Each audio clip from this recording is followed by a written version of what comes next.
All right, we're at 2 o'clock. Would you like to do your introductions, Derek? Yes, we might as well. I don't know how I can see how many people are there, but it doesn't matter. I'm going to welcome everybody for joining us. Most specifically, Jane Anson. I'm very pleased that you could join us and that we have an opportunity to speak with you, as well as sell this wonderful book that I just can't wait to get my hands on. And then Jamie Drummond, good friend, Good Food Revolution. He will be leading the discussion, and the session will also be recorded and be published in the next couple of days, I'm sure. So yeah, it's really between Jamie and Jane, talk about the book, talk about what's going on in Bordeaux. We have a couple of wines that are available through All the Right Grapes that Jamie and Jane are tasting in the background. We won't go through those in detail, but they may come up and they may serve as a touch point on some of the topics we discuss. So without further ado, I will mute myself and take it away. Thank you very much. Fantastic. Thank you very much, Derek. So, Jane, you're seen by many as being the preeminent expert on Bordeaux and its wines. What was it that first drew you towards the wines of Bordeaux? So I have been living here now since 2003. So that is now going on 18 years. And I didn't come here setting out to be the preeminent expert on the wines of Bordeaux. I came here, we've got 2 children. We had our first daughter, and I thought I wanted to specialize in wine. I was certain, I'd always been a writer, a journalist, and I knew I wanted to move into specializing in wine. And so we figured we'd go and spend 2 years in France to kind of really sink my teeth into it, and then we would move back to London was the intention. But when we got here, it's a beautiful region. You've been, you know how great it is. It's also only an hour away from London, so it never felt like we were leaving home too much. Didn't feel too dramatic. There were 3 flights a day to London, right up until COVID hit in March and the airport shut down. And so we were able to keep that link. My main work was with Decanter magazine, so in London, so I'd go back a lot for that as well. And it just became such a fascinating place to be. And the more I learned, the more I knew I didn't know, and the more I wanted to learn. And I think really I just got hooked. As if we'd have been in a different region, maybe that's where I would have got hooked by. But there's so much in Bordeaux that keeps you interested. Now, previous to that move to Bordeaux, was your palate inclined towards the wines of the region? I first fell in love with Italian wines. I lived in Hong Kong after I graduated. I spent 3 years in Hong Kong from 94 to 97. And when I was there, I wasn't drinking great wines. There was absolutely no way. And in fact, at the time, there were very high taxes in Hong Kong. Yes, yeah. And I was a young journalist, so I was probably drinking Paul Masson jug wine was pretty much where I started there. But I also, at the same time, fell in love with a particular Italian wine. And it was the first time that I felt like a wine belonged to me, if you know what I mean, when you suddenly get this kind of emotional connection with a wine. It was from it wasn't a specific wine, it was from an area, Carmignano, so a very small VOC in Italy. And I just kind of started looking for wines from that area. And then about a year later, I went on a trip to South Africa, and it was just after apartheid had finished.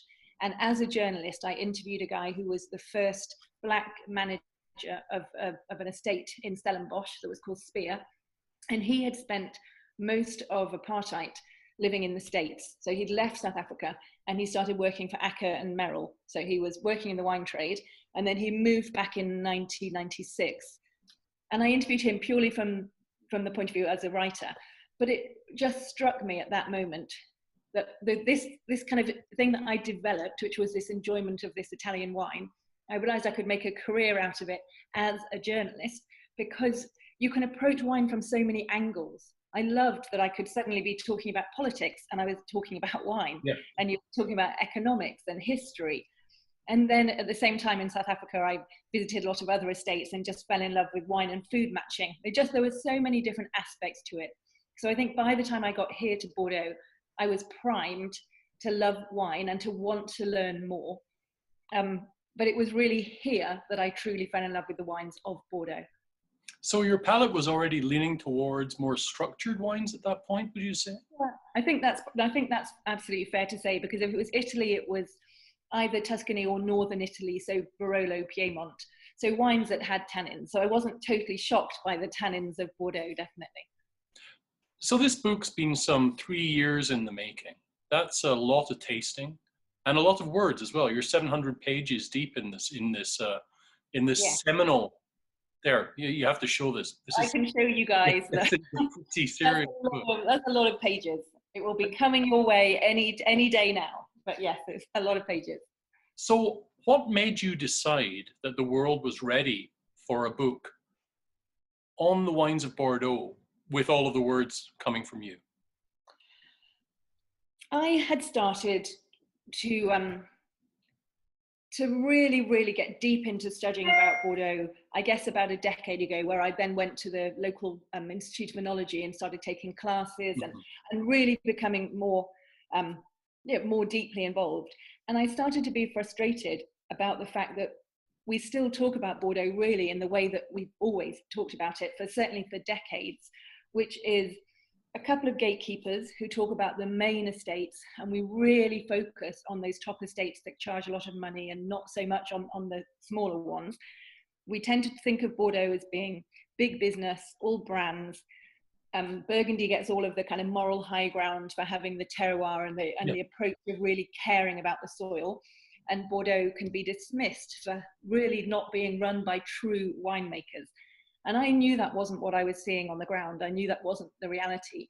And also there were questions that I didn't know the answer to at all, and I wanted to know, which was, why truly does a wine from Saint-Emilion taste so different from Pomerol? Why? And you hear the kind of marketing level, but I wanted to understand it more. And because I'd studied at the Institute of Enology, I knew the right people to ask those questions to. So I just put it all together. And then I was super lucky, honestly, to meet Berry Brothers and Rudd Publishing, who were prepared to give me 3 years to do that research. Wow. Now, you're a writer, you're a journalist now. It's not easy to find publishers who will give you the leeway to do that. Yeah. And in fact, at the beginning, we said it would be, I think we said it was going to be 300,000 or 400,000 words. It would be a 2-year project. It ended up being double that and a 3-year project. And they allowed me to do that, because we realized as we started researching for this book just how much there was to say. And I truly think we have approached Bordeaux now in a way that changes the conversation about the region. And that's really cool. But I feel very grateful to them for allowing me to do it. You mentioned Burgundy there. And I've often asked this question of the wines of Burgundy and Bordeaux. Why is that romanticism attached to Burgundy and not to Bordeaux in most people's minds? And I can remember as a young wine student always thinking of Burgundy as being, I kind of got to learn about terroir through studying Burgundy. Bordeaux was never about that for me. I was thinking more about these grand estates. And then there was the whole, actually that's a good question for you. I could never get my head around the whole wine business of Bordeaux. So the chateaux themselves, the cooperatives to a lesser degree, the brokers, and then the Negociant. Would you mind explaining how all of that works? Because I've asked many people and they all come back with different answers.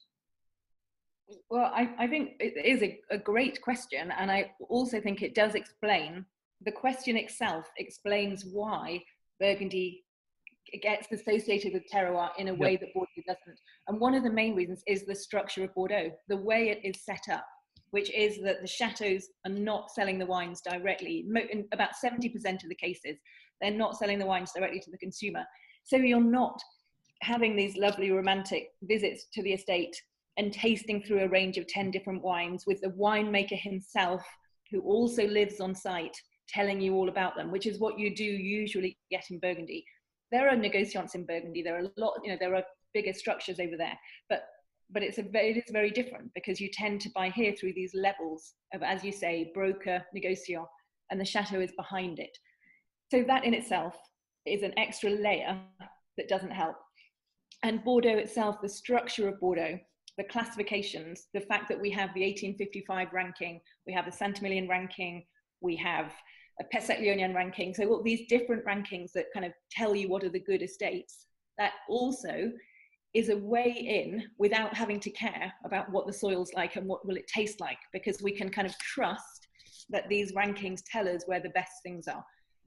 But the reality is, the more you look, the more you realize that the reason that those estates have been recognized is not just because they had wealthy owners, it's not just because they got lucky, it's because they are on specifically interesting soil types that are very good for quality wine. And one of the things that really I've loved with researching for this book is working with the true experts of this region who have done all this soil mapping. And prior to this book, there were probably, I would say, 5 or 6 real experts who all approached it in their own way, who had their own maps in different drawers or, whatever. They'd done them, but they hadn't done anything with them. And we've brought them together, we've standardized them, we've made it clear for people what they mean. And so we're able to present Bordeaux in a way which I hope makes it much clearer and more interesting, that this region is not just about these easy answers, good, bad vintage, left, right bank, yep. All the things that we say, but there's so much more interest and complexity and excitement and dynamism here. And I think that the way that we've traditionally looked at it just doesn't allow the room to breathe for those yes, other more interesting, more kind of dynamic ways of looking. If you don't mind, I'll go back to my previous question. Would you mind explaining the kind of abstract concept of the place? Sure. So abstract is completely right. There is no such place exactly as the Place de Bordeaux. What it is a grouping of different merchants who buy and sell Bordeaux wine. And there are about 300 of them, 300 different Negociant houses, so merchant houses, who are responsible for selling the vast majority of Bordeaux wine. And we complain about the price of Bordeaux wine sometimes. We complain about what we were just saying, this idea of it being very corporate.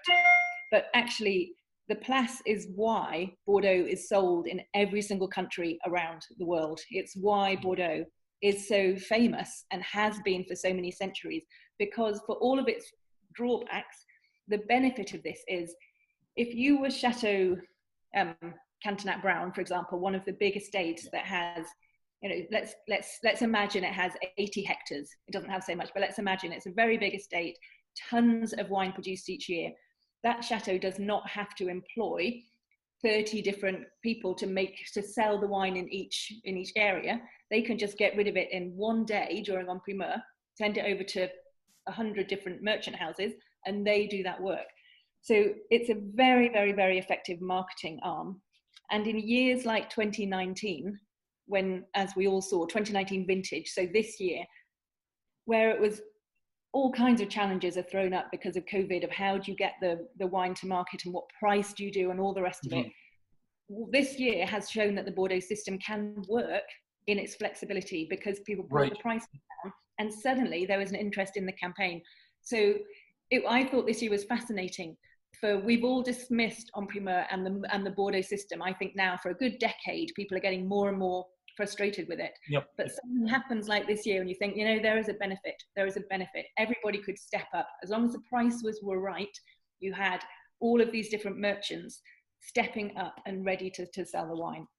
What are the historical origins of this system of wine trading? The historical origins are mainly because Bordeaux is a port city, and it has always had foreigners, immigrants, coming here and selling the wine. And so right back in the 12th century, with the first big kind of wave of immigrants, which was the English, you had a situation where the people who were selling the wine weren't speaking the same language as the people who were making the wine. And so you had brokers in between. And it really is fascinating, because if you look at old archives, the system was very, very, very similar to how it is today. But in the beginning, the brokers weren't allowed to own, weren't allowed to have any financial kind of stake in the chateaus. They had to own property in Bordeaux because you had to prove they were upstanding, trustworthy people who weren't about to abscond with all the money that they got from the English merchants. And they checked that both sides was on the level. And it was because really of this language issue between having foreigners who are coming in. And one of the things I love about Bordeaux, and one of the things that I've tried to highlight in this book, is even the history of Bordeaux isn't dull, and it's about first the English, and then you have the Dutch, and then the Irish, and then the Germans, and then Americans, Japanese, Chinese today. It's such a brilliant model of how it can work if different countries come together when they have their sole aim. In Bordeaux, the aim is always get the wine sold, get the business done. But it has happened in a way that has been very culturally rich, and in fact very open in a way that we don't tend to associate with Bordeaux, but that's the reality of the history here. How diverse is the ownership of the estates in Bordeaux today? Well, so say we have 6,500 estates here today, about that, chateaus. It's not huge. Of course, France is the vast majority, but you do have a lot of different nationalities, at least 50 different nationalities who own properties here. China today is something like 180 properties, maybe something like that. And so when I was doing this history, rather than looking at it chronologically, I looked at it via the nationalities of people who arrived, and I looked each time, when did they come, what did they do, and who is there today? So let's take the Dutch, for instance. So the Dutch arrived till 14th, 15th, 16th century. They had a huge beneficial impact on Bordeaux because they drained the Medoc. They showed these wonderful gravel soils which today house these great wines like Lafite, Latour, etc. So that is the Dutch in the past. And then I look at which are the big Dutch owners today, and you have Chateau Giscourt in Margaux, which is owned by a Dutch family. So one of the great estates of Bordeaux is still owned by a Dutch family today. And then even cooler in terms of my book, there's a wonderful guy called Kees van Leeuwen, who is a professor at the university here, and who is the person who is responsible for bringing all of these different maps together, making them make sense for the readers of the book. And he is Dutch as well. So he is continuing this great tradition of really important agricultural engineers. And he is a geologist and an agricultural engineer and a specialist in terroir, who are really bringing an awful lot of expertise to Bordeaux. I guess we should talk about this first wine we have here. Let's do that. One of my first introductions to the wines of Bordeaux, I was working in a restaurant in Edinburgh in Scotland, and one of our wines by the glass was a white Grave, a 100% Semillon at that point, I think. Maybe there was a touch of Sauvignon in there. I think that white Bordeaux is one of the most value-oriented wines in the world. I think you can get so much bang for your buck with the white Bordeaux. And I know you're a fan of white Bordeaux. I am, and I agree with you. I think people underestimate it, or they're not even underestimate it, they just forget about it. People don't really think, when they're wanting to buy white wine, they don't really think of buying white Bordeaux, because 90% of the production here is red. So if you always see red on the shelves, then that's what you go for. But I totally agree with you. I think that, and this is a delicious Grave. This actual estate is not in the book, but the owners of this estate are in the book. So it's owned by a chateau called Chateau de Serron. And now, are they better known for producing sweeter wines, right? That's right. They have a really nice sweet wine. Again, same name, Chateau de Serron. Yeah. And they're a lovely couple, Xavier and Caroline. And Caroline, the wife, used to work for years. I first met her when she worked at Aubailly. So she worked at Aubailly in Pessac-Léognan. And she kind of, I guess there, saw how a classified estate runs and the incredible attention to detail that these top guys put into their wine. And I'm sure that has helped. Now she's gone back to join her husband at the family estate to keep up that level of quality. and they're brilliant. Really, really like all of their wines. So yes, I thank you to you guys for introducing me to the Calvimont, which I hadn't tasted before tonight, and I really think it's gorgeous. A lovely wine.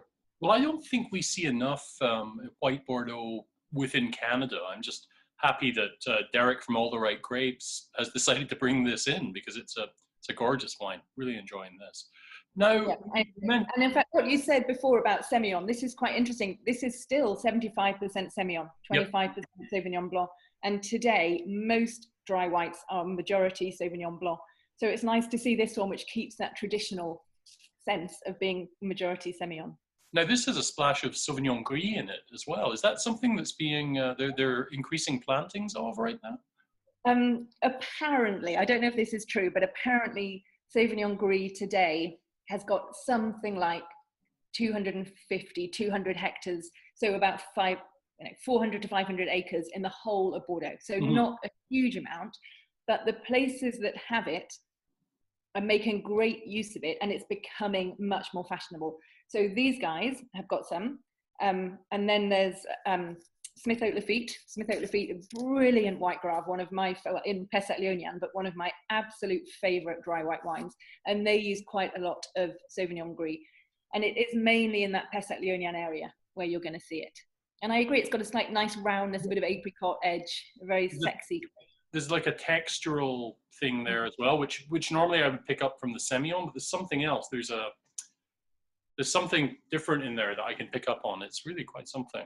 Now, we mentioned Sauvignon Gris, so a slightly different varietal. One of the reasons I really want to get a copy of your book is I'm aware of the fact that you speak about emergent grape varietals. And I was intrigued to discover that one of the reasons that people are experimenting with things or rediscovering old varietals is because of climate change. And Merlot in many areas will not be a sustainable grape to have in the ground if things keep on going the way they are.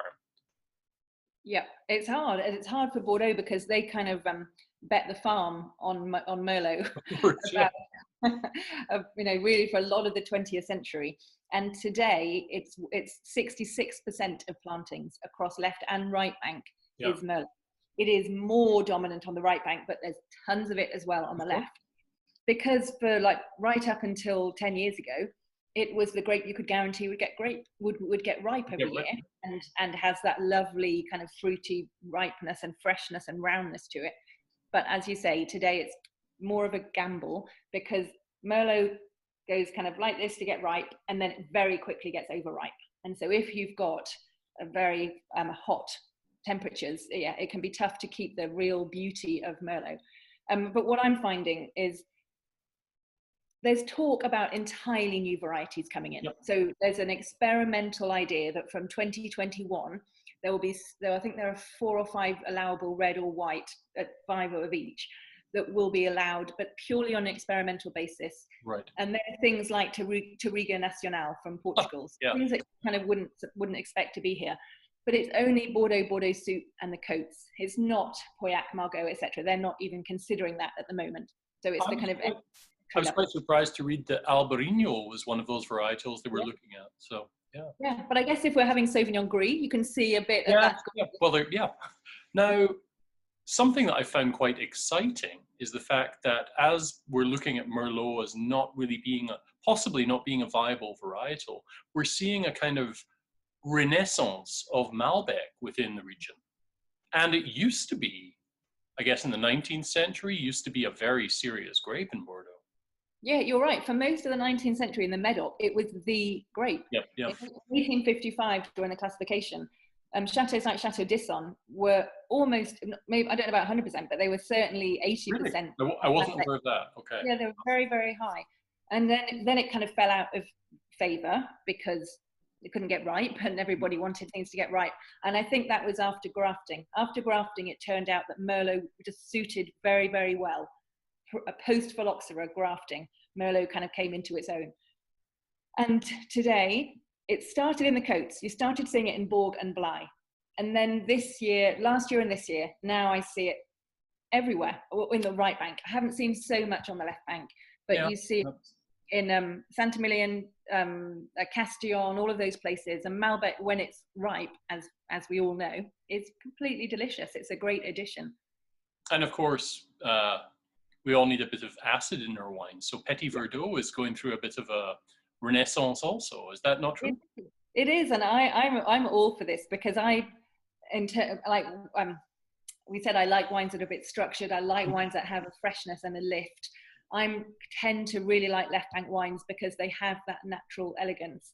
And so I love seeing they have that Petit Verdot has spice, so it's got lots of flavor, but it has elegance because it has great acidity and great freshness. So yeah, I'm all for it. So you mentioned the T word earlier, terroir.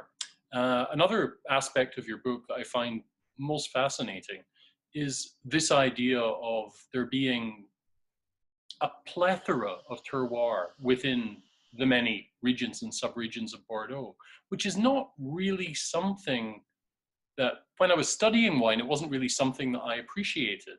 And even to this day, because I've got this preconceived idea, which probably came from my professors at the time, I don't think of terroir when I think of Bordeaux, but you have kind of gone against the grain on that, and your entire book is based around the terroir of Bordeaux. I can tell you that about 6 years ago, I was at a dinner with some friends, and they were asking me what my next book was going to be. And I said I wanted to do a book about the terroirs of Bordeaux. And they said to me, don't you want to write a book that sells? I was like, oh, okay. But I knew that there was a story to be told about what the reality of Bordeaux. And I also knew that today we want authenticity. We don't just want the easy answer of, okay, this is second classified growth, therefore somebody tells me it's good. I want to know for myself, is it good or not? And I want to kind of feel more linked to the end result in the glass. And honestly, this is probably heresy, but I think the reason that we don't talk about terroir in Bordeaux is because it's so complicated. When you start looking, you think anyway, it isn't actually, but when you start to peel it apart, you think, oh my God, there's gravel and there's clay and there's sand and there's limestone, and it becomes almost too much to talk about. But I hope that the approach I've taken at every time, because I'm not a soil scientist, I hope every time what I've done is relate it back to what does this mean to what I'm going to buy? What does it mean to what it's going to taste like? And what I've tried to do is to say, okay, so you're told this is a great vintage. Basically, vintages in Bordeaux are priced according to how good they are in Pauillac and Saint-Julien, because those are the areas that we all know are where the great wines come from.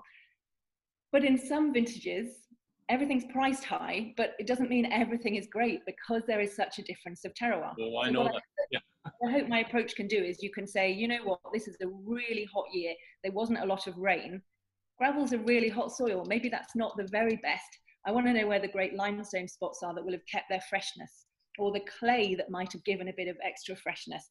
And that's what I hope, we'll be able to do with this approach.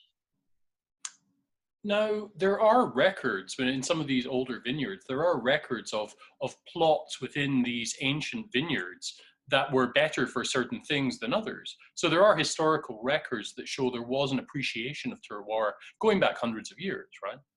Yeah, there are, exactly. I mean, I'm not inventing anything. What I'm doing is saying, look, guys, maybe we've forgotten about this, and then finding modern studies that prove it. But you're absolutely right. In the 18th and 19th century, you already had the managers of these big estates writing down exactly that. And they made first wines and second wines, even in the 19th century, because they put the best grapes in the main wine. I've moved on to my first red here. So we've got the Bordeaux Supérieur, Chateau Le Grave. Okay. I always feel terrible tasting wine when other people on the Zoom thing don't have the wine. So we won't talk about it too much. It was mainly just as a lead-in to the whole topic of Bordeaux Supérieur. And many people, when they think of Bordeaux, they think of the Cru Classé. I mean, that's the first thing that jumps to people's minds. But I noticed when I'm in France and when I'm in Bordeaux, there's a lot of very just exceptionally good everyday wine that people drink. And I don't think Bordeaux Superior is to be sniffed at in any way whatsoever. I think they're, again, another kind of section of the Bordeaux wine palette that is incredibly good value. Yeah, and actually looking at what we're drinking here, this is a 2012. So yep. that's 8 years old. And you tend to think with a Bordeaux soup that they are really, really for drinking young, that you drink them within 3 to 5 years of when they're bottled, and it's only the classified estates that you wait for a long time. This is delicious. It has some of those slightly strawberry, raspberry character, and it has some of the it definitely is open. It's got, you know, the slightly tertiary character, but in a beautiful way that makes it so ready to drink, so delicious right now. I think that's $31 Canadian for that bottle. I think that's a lovely bottle of wine. Thank you. And it's a tiny estate. He's only he's about 6 acres. Right. And it's a guy called Pierre Lafont, and Pierre Lafont is the owner of it, and he is known for being a really great small winemaker who really cares about his vineyard and spends a lot of time and trouble over it. And he's not someone that is well known, but that's a perfect example, as you say, of a good discovery at the Bordeaux soup level. Now, I've doing many interviews about the ongoing pandemic. I don't want to go down a dark route, but there is something not unrelated, well, perhaps related to what's going on. But I'm aware that over the last 10 years, we've seen a lot of these smaller producers go out of business or be purchased. And I know that you think this could be a bit of a problem. So I think, did I say today there were 6,000, something like that, 6,000 chateaux, 6,400 maybe. Even when I moved here, that number was about 8,500. I mean, wow, it's incredible. Yeah, right, it's incredible really how much concentration has taken place. And I think what's happened this year is going to be incredibly tough for a lot of smaller producers. Yeah, of course.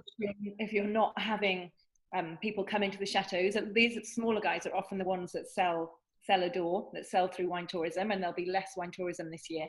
So it's not going to be easy for them. On the bright side, a lot of the producers who stopped is because Bordeaux as a whole made a quality decision that if there were grapes planted on areas that shouldn't really have grapes planted, they asked them to grub it up. So some of that is a quality move, but at the same time, there's definitely the bigger guys buying up the smaller guys. How much of the production in Bordeaux, excuse my ignorance here, is bulk wine?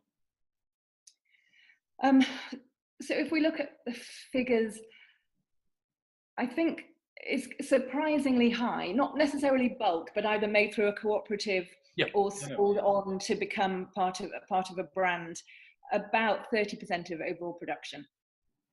So it looks like globally we're going to have, I mean, we had the wine lake in the 70s and the 80s, but it looks like we're going to have a massive surplus of bulk wine. And I'm sure Bordeaux is having to face up to that because of this ongoing pandemic. What have you heard about how that is going to be mitigated by either the EU or the French government? Well, I think both EU and French government are doing something, and it's true of Languedoc, it's true of the Rhone, I'm sure Burgundy also, it's true of all over France. And a lot of what they're doing is they're paying to turn the alcohol into medical alcohol, would it be? Medical alcohol, yes, to be used for medical reasons. Yeah, but there are many producers who it would break their heart to see their wine go down that to be used for that purpose, I suppose. Agreed. I think it's tough, and that was another reason why I think people were so happy and relieved that the En Primeur campaign went well. There was a big suggestion that it wouldn't happen at all, or it would be pushed back to September or October, or maybe to next spring. And then in the end, a lot of the merchants overseas said, look, we think there's a market, you should do it. And I think there's probably a realization that we don't know what's going to be happening in September. So if people want to do it now, do it. And the Bordelais luckily showed that they were flexible enough to price for the market, for us as purchasers. And I can definitely tell you, I cover this, I'm sure you do as well, every year. And this is the first time I can remember for a long time when you got genuine consumer excitement and engagement because there were some really good prices. No. And I think that was just a huge relief to so many people, to show that even with the horrendous things we've all lived through this year, there was some good news, and it's possible to see that life carries on, and that you know, this silly thing that's just a glass of wine can offer actually something really rather wonderful in a difficult year.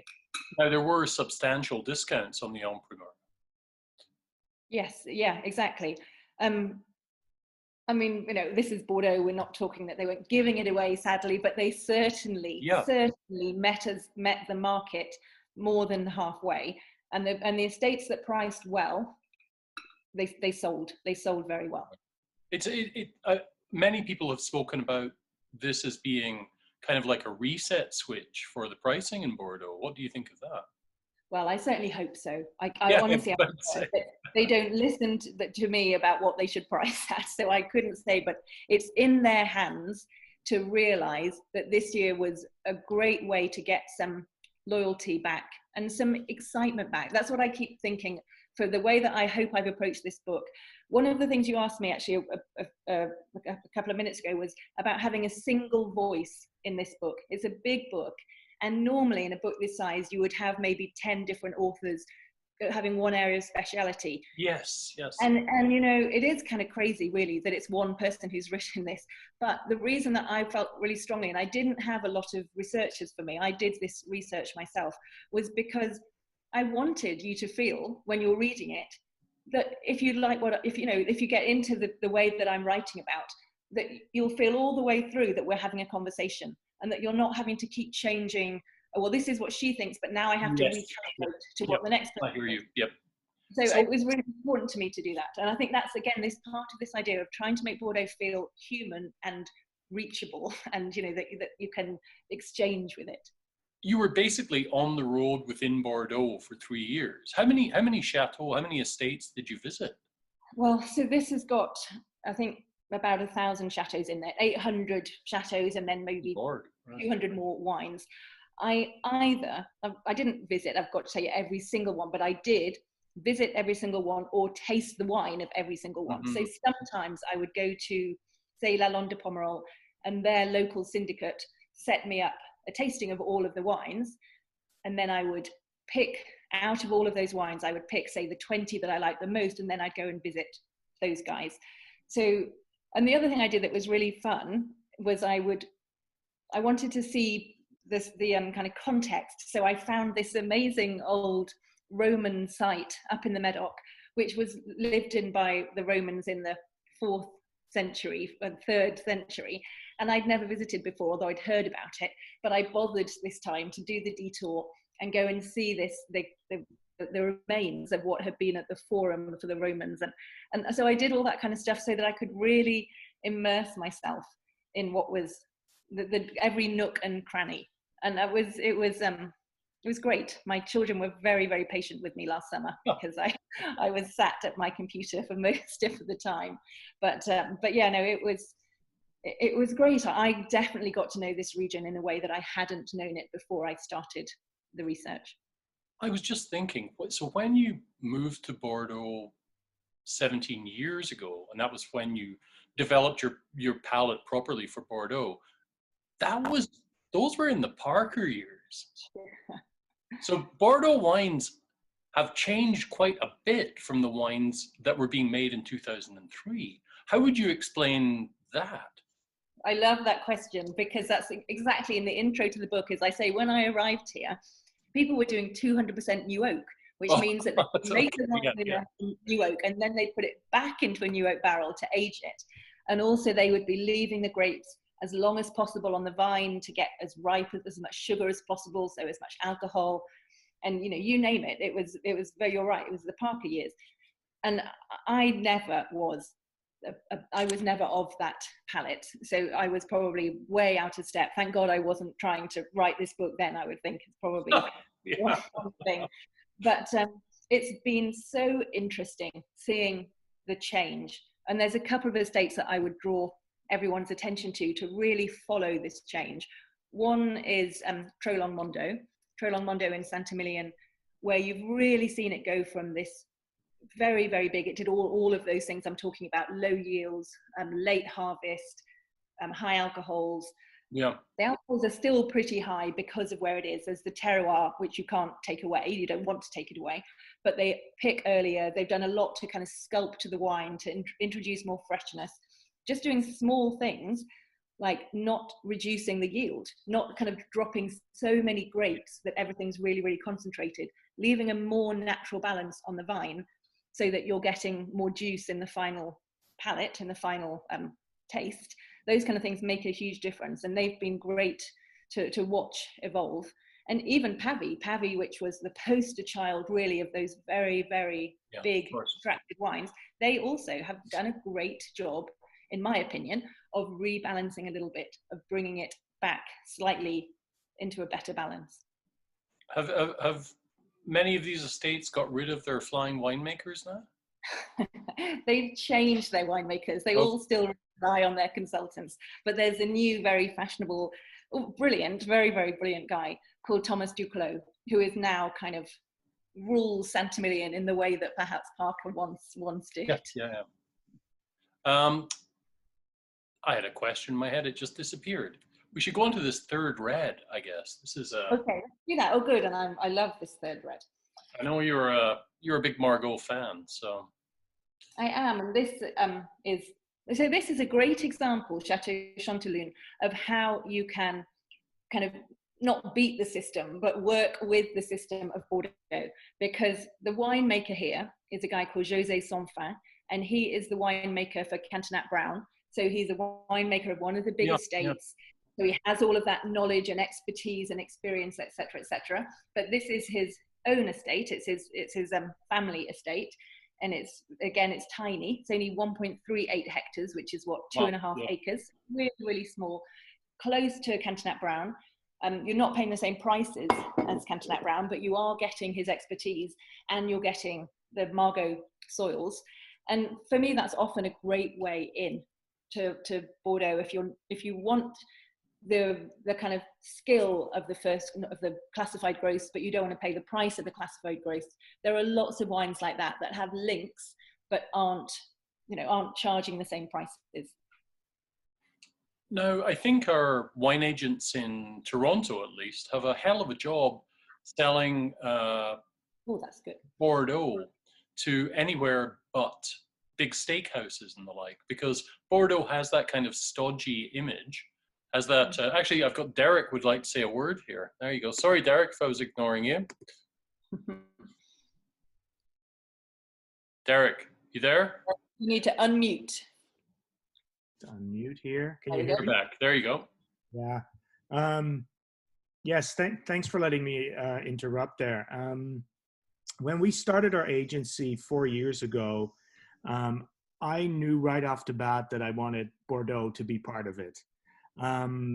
Like a lot of the things you have already said here, and the question you're just asking now, the reputation of Bordeaux, the feeling of Bordeaux in the market, it's only old people that drink it, or it's only, the young hipster somms are not interested in Bordeaux. And I am pleased to say that I'm seeing less and less of that. I'm actually seeing in the last couple of years, Bordeaux doing better on premise than it has in the past.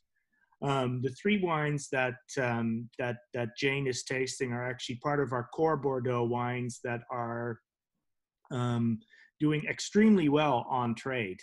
These wines are sold more on trade than they are directly to private clients. And it's a very, in my opinion, positive development to see that Bordeaux is getting... this was before the pandemic, right? Well, sure, of course. Yeah, absolutely. The last 3 months, they don't count for a while, but absolutely. So what you're saying is true, but I'm very positive to see that is changing, and that we're actually doing really well with these wines in our portfolio, specifically to the trade. And the 2012 was a good example of that. We brought it in specifically for that because it is a value. It's a great value wine which has nice age on it. It's at peak drinking now, and it can give people at a reasonable price what an old Bordeaux could be like, Yeah. rather than having to wait for it for a long time. Jane, I believe that in your book, you actually sought out kind of young trailblazing winemakers in Bordeaux to kind of prove that it wasn't just a stodgy establishment estates and the like. Is that true? Yeah, so I try to put a lot of emphasis on, so out of these, say 1,000 wines that I'm including, obviously I do include the classified because everyone would want to know about them, but I give equally the kind of respect and the interest to the smaller estates that I pick. And the way that I picked them, because there's so many I could have chosen, the way I picked them was, who do I think that we as consumers, who should we care about now? Who is organic or biodynamic? Or I found a couple of orange wines, natural wines. And I wanted to kind of introduce people to estates that I think are worth following. And the other thing I did is each chapter, when it gets to the appellations, has an intro. And in the intro, I highlight who's organic or biodynamic in that appellation. And I talk every time about what's new, what should you be looking out for. So who is doing unusual grape varieties, there's a lot of things that people hadn't talked about before, but in fact there are pre-phylloxera vines still in Bordeaux. So vines that are 130 years old. And maybe previously they would have been all lumped together in one wine, but now because people are caring more about these kind of things that make them different, they're isolating them, they're making their own special wines with them. So there's all kinds of fun things that you can look at, and I try to highlight those. And it's definitely not just the young winemakers, it's the winemakers who are trying to reconnect with consumers and to show what's really interesting and exciting about their estates. How is the organic, biodynamic, sustainable movement within Bordeaux? Because the region did have a bit of a reputation for want of a better term, industrial agriculture, viticulture. Yeah. So to be fair to Bordeaux, it got a bad rap compared to the rest of the France, because the way that there was a big documentary on French TV about 3 years ago where Bordeaux got really singled out. But in fact, it's because they were measuring the amount of these products being used, and Bordeaux is like 5 times bigger than most of the other. So it's not a particularly fair way of looking at things. However, I would agree with them, and I have been quite vocal in saying, if you are a leading estate in this region, if you're asking a lot of money for your wines, you should be taking the lead on being green, on green winemaking, on environmentally sustainable practices, on treating your staff fairly. This is just as important as everything you're doing in the vineyard. And thinking about, so Chateau La Fleur Cardinal, for example, this year, every case that was bought, they planted a tree. I mean, I know these are, but that turned out to be 12,000 trees. You know, it's not negligible when you see how many cases these guys make. And this thing is changing, but I think at the moment we're only on about, say, 10 to 15% of the whole of Bordeaux is either certified organic or biodynamic, but it's growing. And you have really interesting developments happening, like the appellation of Saint-Emilion. As of 2023, if you want to have the name Saint-Emilion on your bottle, you must have some kind of environmental certification. And if you don't, you cannot say you're Saint-Emilion. So those kind of movements are hugely important. I find that absolutely fascinating, because I think of Saint-Emilion as being one of the most old school appellations ever, having been to many tastings and events and ceremonies down there. I was amazed that they were actually leading the charge in Bordeaux with that sustainable philosophy. I agree. I think it's great. Right now, the 2 appellations that have the most actually organic or biodynamic are Castillon and the Côte de Franc. They are both 50% or more already, whereas most appellations are skirting around the 10%, 15%. But yeah, once you see big names like Saint-Emilion kind of putting their foot down and saying you've got to be serious, then I think we're going to see more and more appellations following. So you're saying that a lot of that is happening in those lesser known appellations. When it comes to those lesser known appellations, I mean, my favorites being Lalonde de Pomerol, Canon Fronsac now, and something like Listrac. Do you have a favorite kind of lesser known region yourself? I would 100% agree with you in both Fronsac, or Canon Fronsac, and Lalonde. They were probably the two that, while I was researching for this, that I most fell in love with. Mm-hmm. And Fronsac, because you can just get such great value wines in Fronsac, it's unbelievable. It's And it really is. And the limestone there is so, it really is a mirror of what you're getting in a lot of great Santamilians. And until quite recently, the problem for Fronsac was that it's a little bit cooler than Santamilian. And so it didn't get as ripe, and you had these issues with, you know, limestone's quite unforgiving because it's quite an austere, naturally quite an austere kind of taste it gives to the wine. So if you don't have fully ripe fruits, it can feel a bit rustic. Whereas they have benefited from the warming climate that we've had over the last 5 to 10 years. So now you do get great ripe fruit in Fronsac, and you're not paying the prices of big Santamilian. So that's a great place to go. And Lalonde is split into 2 different communes. Yeah. One is called Lalonde, the other one is called Néac. Néac has a lot of soils which are incredibly similar to Pomerol itself. And you can get just fantastic, brilliant estates, brilliant wines that again are much, much cheaper, much better, or less, they hate it when you say cheaper. Sorry, chateaus, but you know, really great value wines that you can and wines like Surac. Surac's a great name to look for in Lalonde de Pomerol. There's a guy called Pascal Châtenay, who is one of the big consultants here. And Pascal Châtenay has his own estates in Lalonde. Great value, brilliant quality. So yeah, I'm fully with you. And I love Listrac as well. Listrac has some new white wines coming through. They're bottled as AOC Bordeaux Blanc, but they're made in Listrac. And there are a number of really delicious white wines that I've been following. Is that Sauvignon Blanc Semillon again? Yeah, exactly. Yeah. Right. And they had, it turns out, in the early 20th century, Listrac made a lot of white wines, and then it fell out of fashion. And now quite a few producers are rediscovering them.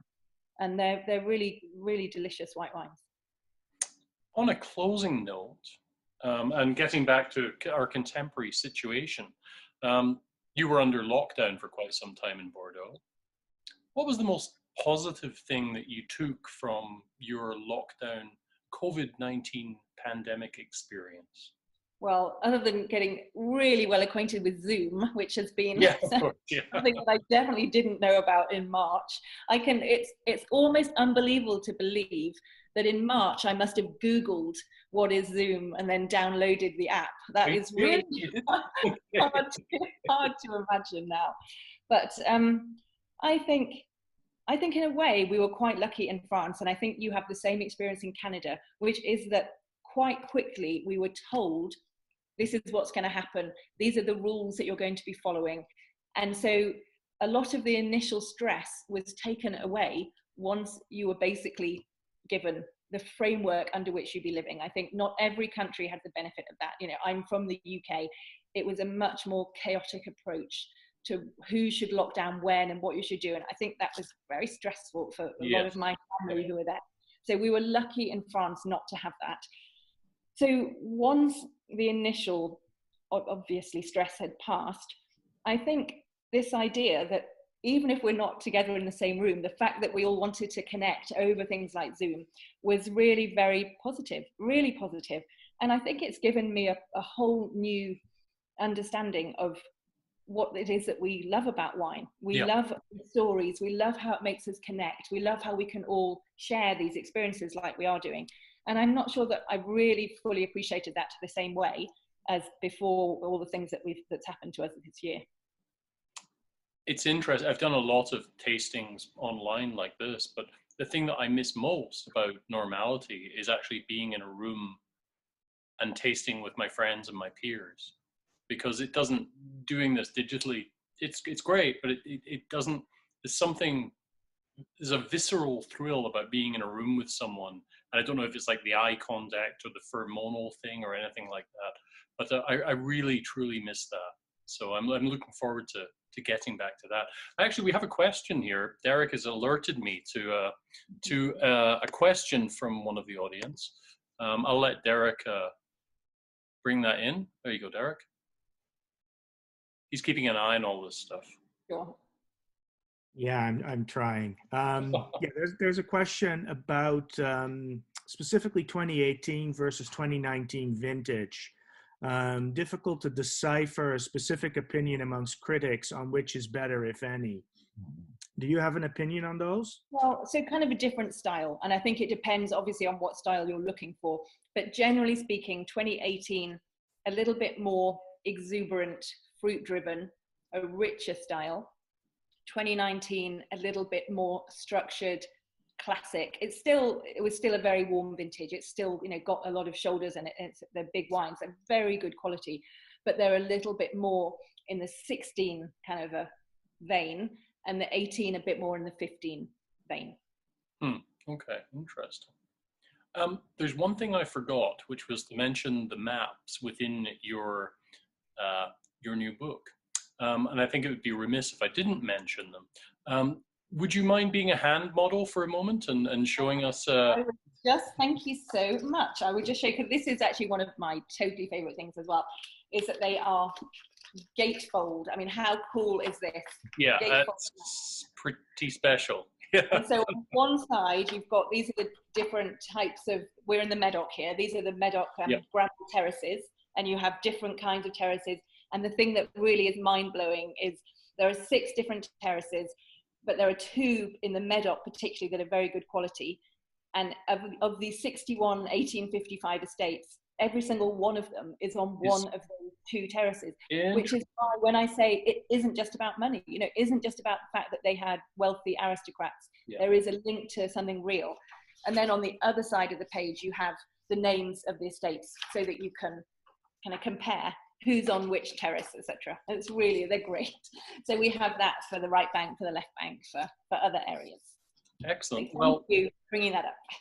Yeah, sorry, I had forgotten all about it. It was something I had made a note of mentioning.